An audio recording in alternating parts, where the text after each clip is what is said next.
open up GarageBand, the first thing you're going to do is take your cursor and go down to your dock, wherever you have your dock positioned, and find the GarageBand icon. If you don't have GarageBand in your dock, what you'll need to do is click on your Macintosh hard drive icon, go into Applications, scroll down, and find GarageBand, and click on it there and open it from there. Okay. But once you click on it, it'll start to bounce like all the icons do in Mac. It'll talk to you about a selected audio interface from a previous session. Just bypass that for now if you see it. You're probably not going to see it because you haven't used this yet. Now, if you want to keep GarageBand in your dock, you're going to want to just hover over it with your mouse, right click, and on options, just click check keep in dock if you want to keep it in the dock, and make sure you always see it there so you don't lose track of it.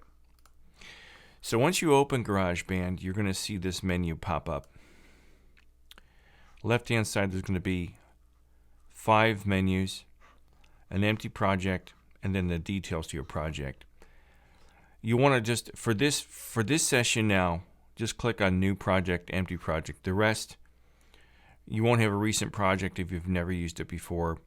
They have lessons in here if you want to learn to play guitar and piano. They have real basic lessons. There's a lesson store where you can purchase lessons. And then there's project templates. The project templates are real cool, but I'm not going to go into that today. They're a little bit more advanced. But click on New Project, Empty Project, just highlight it. It'll be pre-highlighted for you. And then down here, you can select your tempo of your song, the key signature it's in, whether it's major or minor, the time signature. You can scroll down 3/4 time, up 4/4 time. Some of the crazier signature like 5/4, 6/4, 7/4, 8/4. You can go down into 3/4, 2/4, things like that. Most of my songs are written in 4/4 or 3/4.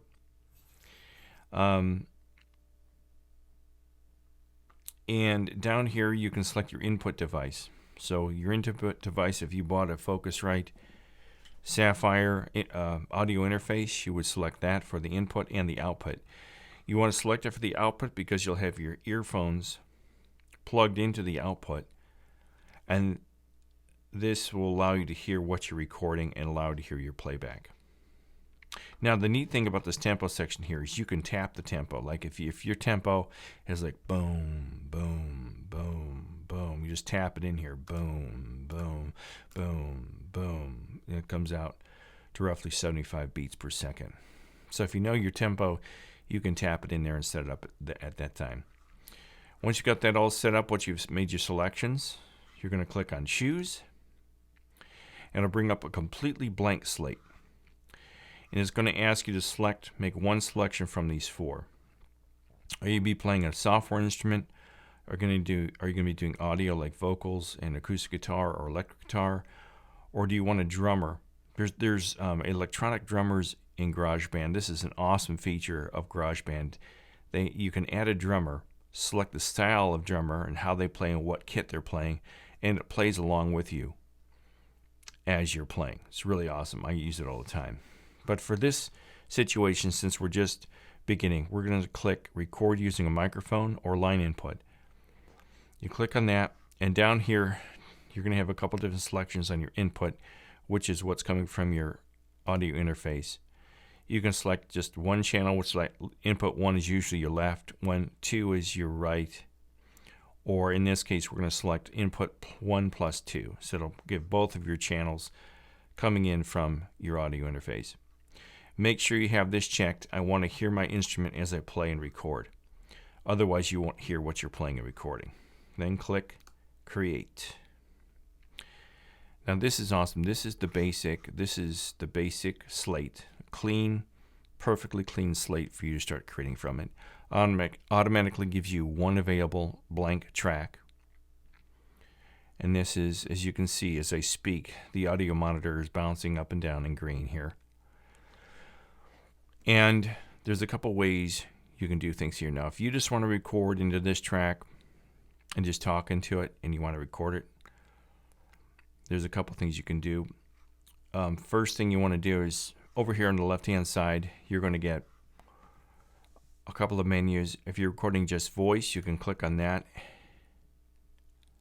and it'll tell you what kind of, it'll help you. It'll give you preset EQs and compression and effects for that style that you want to sing in or talk in. So let's say, for instance, right now I'm just doing narration. So let me click on narration, and it'll give you kind of a more beefy, bassy tone. Hey, baby, you're on WJKL here, and we're going to play some Kinks for you. You really got me now.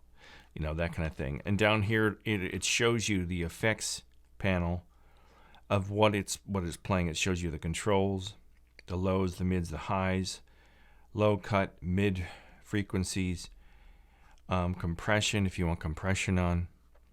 It'll show you the EQ. And if you want to see what your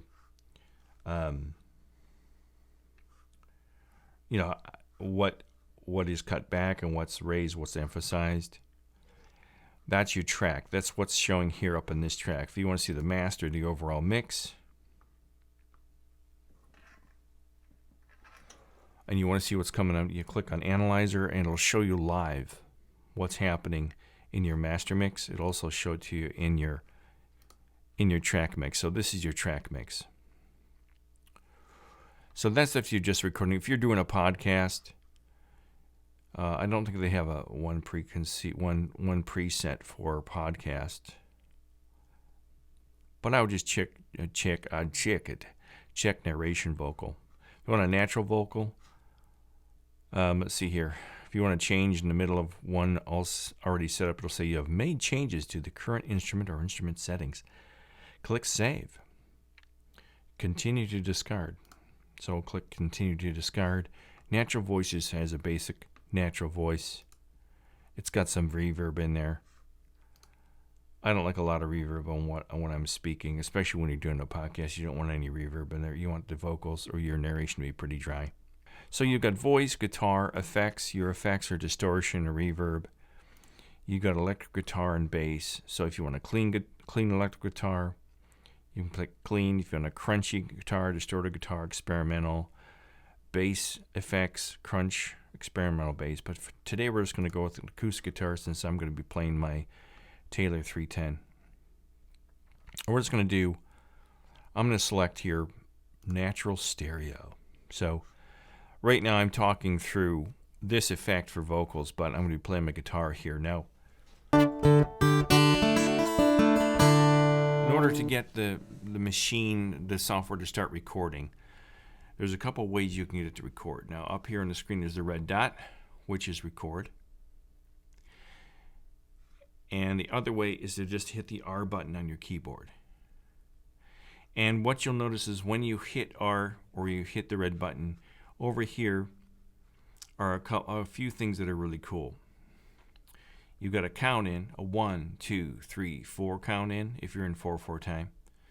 And then you've got a metronome or a click that'll play while you're playing. You can turn them on by clicking them on and off with the mouse. I don't like a metronome, so I'm going to turn mine off. I like the count in, so I keep mine on. You've also got a tuner in here, which is really cool. So I'm going to tune my guitar here real quick. This is an awesome tuner. I always lose my tuners that I clip to the headstock of my guitar. I already tuned up ahead of time. Well, my B's already out. I haven't played my guitar in a long time. And when it's in yellow, up to the right it's sharp. Green, it's in tune. It's pretty much, it's close. D's in tune. My A's in tune. E's in tune. So once it's in green, it's pretty much in tune. I just love this. I love the tuner on this. So what I'm going to do here is I'm just going to record for a 4-bar, little 4-bar riff here to show you how to record. Now to record, I always hit the R key on my keyboard. Just hit R, you hit the 4-bar or the 4-beat count in.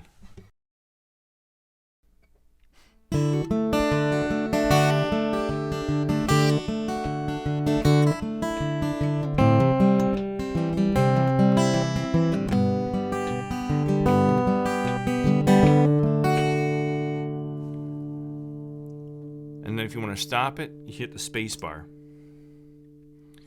If you want to go back to the beginning and listen to the recording, you hit the return on your keyboard, or you can just take the cursor and move it over here to the beginning. You always want to save your work. I know I sound like a teacher, but go over to save your work, and you can do that a couple ways. You can either do File, Save.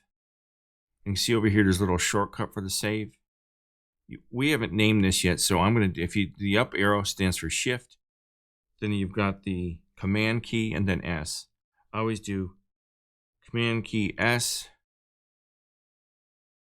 Shift Command key S. I'm just going to name this GarageBand Tutorial. And it automatically has a folder created for GarageBand on your computer.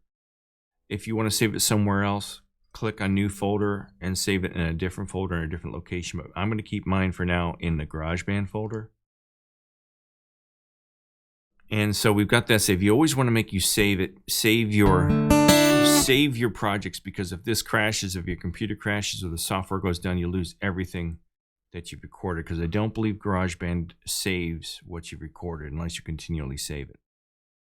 So now, let's say on top of this guitar track, you want to run and record your vocals.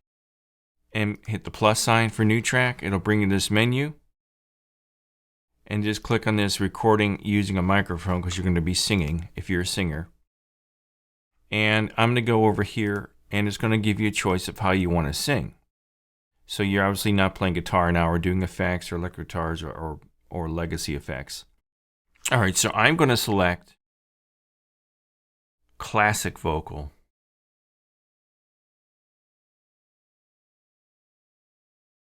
And that'll be down here. So whatever track you're actually recording onto will be lighter. So that would be recording here, but we don't want to record onto here because that's your guitar track. This will be your vocal track. And you want to return, you want to go back to the beginning by hit return or bring the cursor over there. And then these buttons down here, this is if you want to solo the track and just hear that particular track. If you want to hear yourself while you sing, you'll hit this and it'll be orange. If you want to turn it off, you don't want to hear yourself while you sing, you'll turn it off. Oh yeah, I'm gonna sing my song for you. Sing my song for you tonight like McCartney do. Oh yeah, yeah, yeah, yeah. And if you want to stop it, baby. So that's what you have there. So that's a multi-track recording. And then if you want to put like a lead guitar on top of it, let's say what you'd want to do is just create a new track. So you go up here, click on new track, or you can record it through the plugin. I'm just going to keep it through the microphone. We're going to click that. We're going to go over here and click acoustic guitar. We're going to do a natural stereo for the lead guitar. Then we're going to go back to 0. Hit R for record. I'm gonna sing my song for you. Sing my song for you tonight like McCartney do. Oh yeah, yeah, yeah, yeah. All right, so there we have it. A little bit of a little. If you want to share this, if you think this is something you want to listen to down the road, you go up here to share, and then you go song to music. This will mix the 3 tracks down to one stereo track, and you can just GarageBand tutorial. Artist Peter Tompkins. That's me, Peter Tompkins. If you want to put it in a playlist in your iTunes, or I call it iTunes, it's now called Apple Music. We can put it. We'll put the GarageBand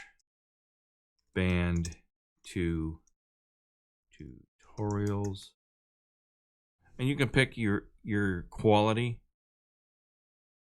It depends on how big you want it and where it's going, but I always select highest quality. And it'll mix it down. And when you mix everything down to one track, it's called bouncing. when you take multiple tracks and mix them down to one. I'm gonna sing my song to you. Sing my song to you tonight like McCartney do. Ooh, yeah, yeah, yeah, yeah. So it's right there. So there you have it. That is the basics of GarageBand.